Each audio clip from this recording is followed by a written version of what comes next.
네, 이어서 전문가분 모시고 말씀 나눠보겠습니다. 오늘 도움 말씀 주실 분 바로 모셔볼 텐데요. 멀린 78의 이민우 대표 자리해 주셨습니다. 안녕하세요. 안녕하십니까? 네, 보니까 지난주에는 증세 소식, 증세 추진 소식과 또 코로나 재확산 우려 등으로 좀 변동성이 큰 한 주를 보냈는데요. 지난주 금요일 마감장 어떻게 보시는지 말씀 들어볼까요?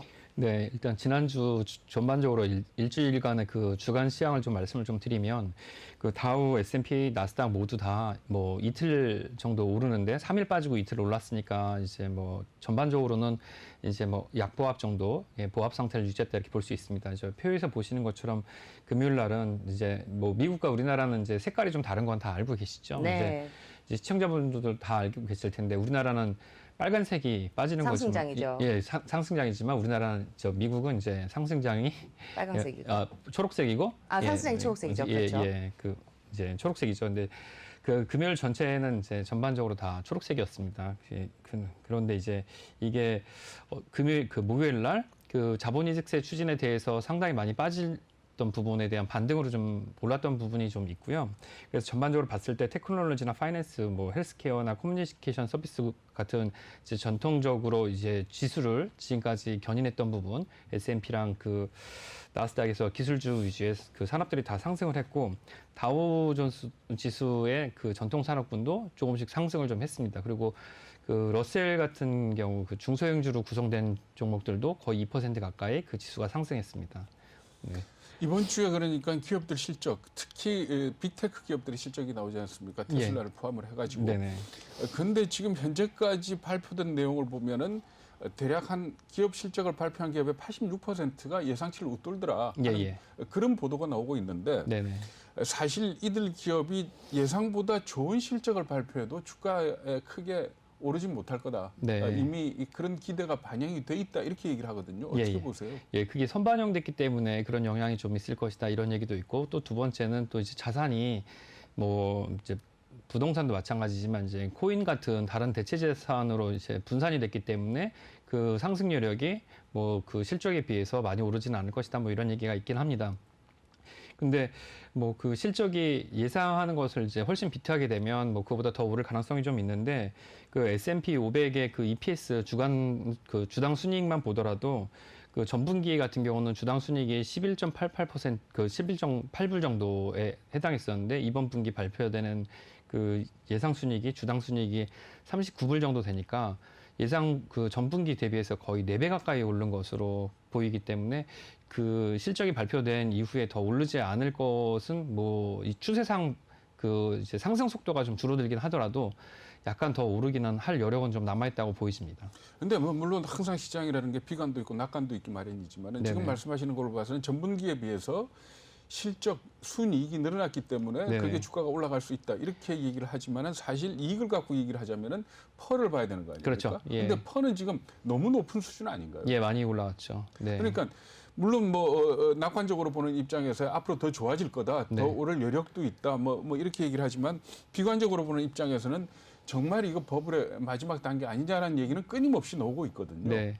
그게 이제 교과서적으로 여러 가지 해석이 있을 수 있는데, 제가 학교 다닐 때 교과서적으로는 퍼를 기준으로 봤을 때 뭐 시험을 볼 때도 뭐 퍼가 이제 10 정도가 적정 레벨이고 10 이하에선 매수를 들어가야 된다 뭐 이렇게 얘기를 했었습니다. 근데 실제로 이제 시장에서 보게 되면 그 많은 종목 중에 퍼를 기준으로 매수를 들어가는 것 같지는 않고요. 뭐 미국 주가를 평가를 할 때 지금 퍼 30이면 적정하다 뭐 이런 얘기를 하고, 한국 주식 같은 경우는 퍼가 10이기 때문에 그 좀 저평가가 돼 있다 이런 얘기를 하는 걸 봐서는 이게 시장의 유동성에 따라서 그 이제 고전적으로 가져왔던 그 평가의 기준은 좀 달라지는 것이 아닌가 이런 생각이 좀 들고요. 말씀하신 대로 이제 이 시장 상승에 자산 가격이 너무 많이 올라서 이게 자산 가격이 더 오를 수 없는 한계치에 오르지 않았는가. 이것은 지금 경제 성장이 지속되면서 또 그리고 경제 성장이 지속되는 국가는 이제 미국과 중국 이 두 개 국가가 뚜렷한 그런 모습을 보고 있는데, 경제 성장이 지속되고 또 기축통화 국가라는 지위를 가지고 있으면서 또 그 자본시장에 풀리는 자본들이 다 이제 그 유입되는 총량이 지금 이 미국 같은 선진국으로 가고 있으니까요. 뭐 예를 들어서 터키 같은 국가도 기준금리를 10%대 지급하지만 지금 외화 부족에 굉장히 휘둘리고 있지 않습니까? 그렇죠. 그러니까 이제 그 어떻게 보면 자본시장이 열려 있는 한에서는 그 재화들이 지금 자본들이 미국으로 가고 있으니까 그런 면에 있어서 평가 기준은 기존과는 좀 다르지 않을까 이런 생각이 좀 듭니다. 그런데 아니 사실 개인 투자가들 같은 경우에 주식 투자를 하면서 전문가들의 얘기에 귀를 기울이기 마련인데, 근데 사실 그 전문가들의 대부분이 주가가 올라야 돈을 버는 사람들이거든요. 그렇죠. 그런 입장에서 볼 적에 네.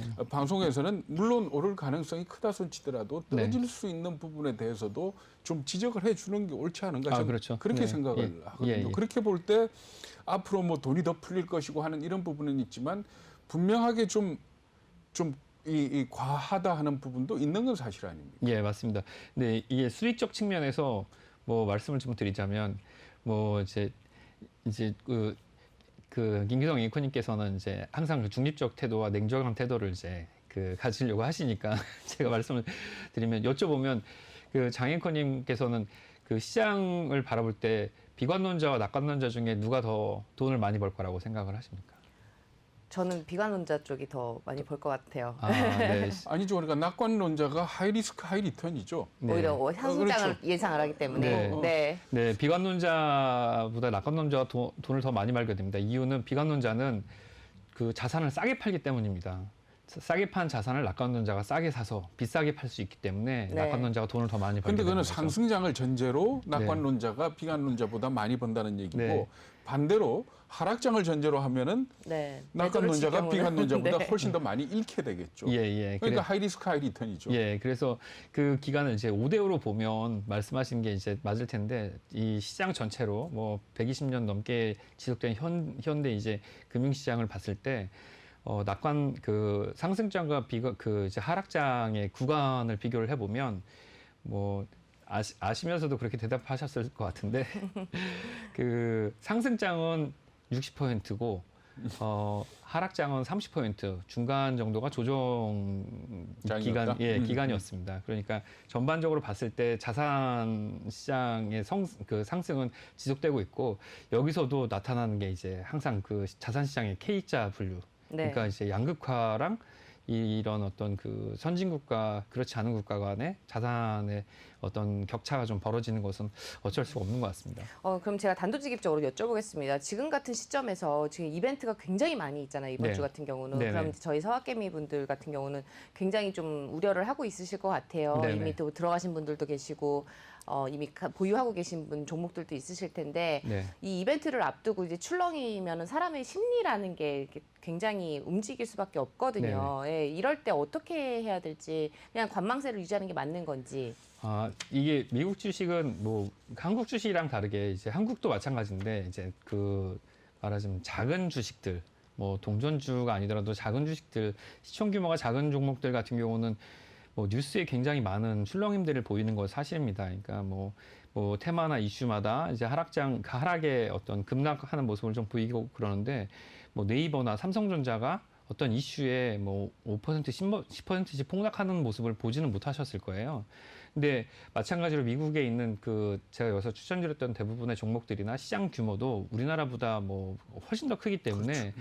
어떤 이슈나 테마에 의해서 그 급등락하는 모습은 잘 보이지 않습니다.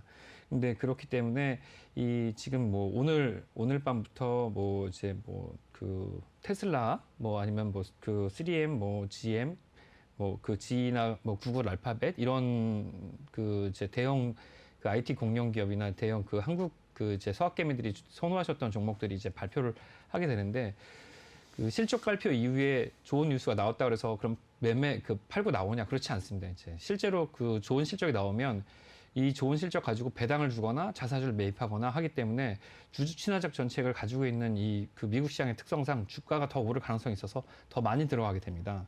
그러니까 실적이 나오게 되면 실적을 보고 들어가셔도 뭐 아주 늦은 편은 아니게 되고요. 실적이 나빠지면 그때부터 매도를 하는 게 그 큰 대형 시장, 큰 대형 종목의 특징이니까 그걸 꼭 참고하셨으면 좋겠습니다. 네, 말씀 잘 들었습니다. 지금 보면은 또 이번에 자본이득세 상향 초속 이제 상향 조정이 나오게 될 것 같은데 네. 세율 적용 시기가 또 관건이다 이런 얘기가 나오거든요. 네. 언제쯤으로 좀 점쳐볼 수 있을지. 이게 제가 정치인이 아니라서 말씀을 못 드리겠는데 네. 이건 뭐 공화당이랑 협의가 좀 잘 돼야 되겠죠. 근데 협의가 되는 것도 잘 돼야 되겠지만 문제는 그 세율이 문제일 것 같아요. 더 중요한 그렇겠죠. 거는. 예, 어차피 적용한다 그러면 올해 안에 적용이 될 것은 이제 분명할 텐데 만약에 통과가 된다 그러면 근데 세율은 뭐 처음에 그 이제 기존에 있던 그 연방세까지 포함해서 40%가 넘을 것으로 생각이 됐었는데 네. 지금 뭐 공화당이랑 협의하게 되면 뭐 20%대, 아까 말씀하신 건 28%대로 예상이 된다고 말씀하셨는데 그 정도로 조정이 될 거가 예상이 되는 가장 큰 이유는 사실 법인세 때문이죠. 법인세율이 그 20% 중후반대를 가지고 갈 것이라고 예상이 좀 되니까 아무래도 뭐 개인이 40%대 만약에 그런 소득세를 뭐 자본 차익에 대한 양도세 같은 개념의 소득세를 낸다 그러면 누가 개인이 투자하지 않고 법인을 설립해서 법인을 통해서 이제 소득을 일으켜서 법인에서 소득세를 내고 자기가 이제 이연해서 그것들을 소득을 가져가겠죠. 그러니까 이제 법인세 실제 최고세율은 그 비슷해야만 이제 그 실질적 그 실효적 효과가 좀 있기 때문에 그 법인세 최고세율이랑 비슷한 수준이 되지 않을까 이런 생각이 좀 듭니다. 네. 근데 지금 그 자본이득세에다가 과세를 좀 높이게 된다면은 장기 투자자가 불리할 거다라는 얘기가 있던데. 아, 네. 그 내용은 뭡니까? 그 장기 투자자가 불리할 거라는 내용은 그런 거죠. 이게 이게 총소득 개념. 그러니까 뭐 우리가 보통 얘기하는 게 뭐 예를 들어서 그 야구나 축구 선수가 뭐 자기 인생 피크에 뭐 30살에 뭐 연봉 100억짜리 계약을 했으면 연봉 100억이면 거기에 이제 50% 과세를 해서 50억 세금을 내면 뭐 그 정도 1년에 100억 벌면 50억 정도 세금 내야 되는 거 아니냐 이렇게 얘기를 할 수 있잖아요.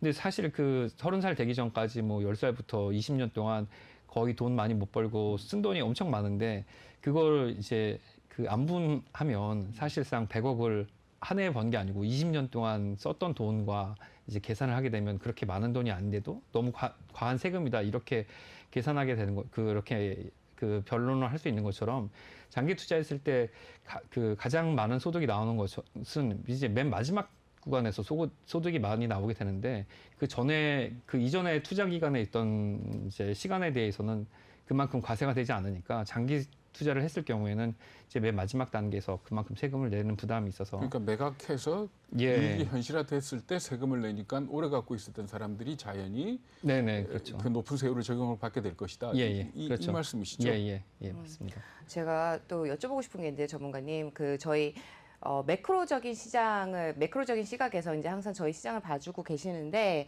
웰스 매니지먼트 쪽에 굉장히 일가견이 있으시다고 제가 많이 전에 들었습니다. 주변에서도 제가 뭐 뒤를 캐고 다닌 건 아닙니다, 대표님.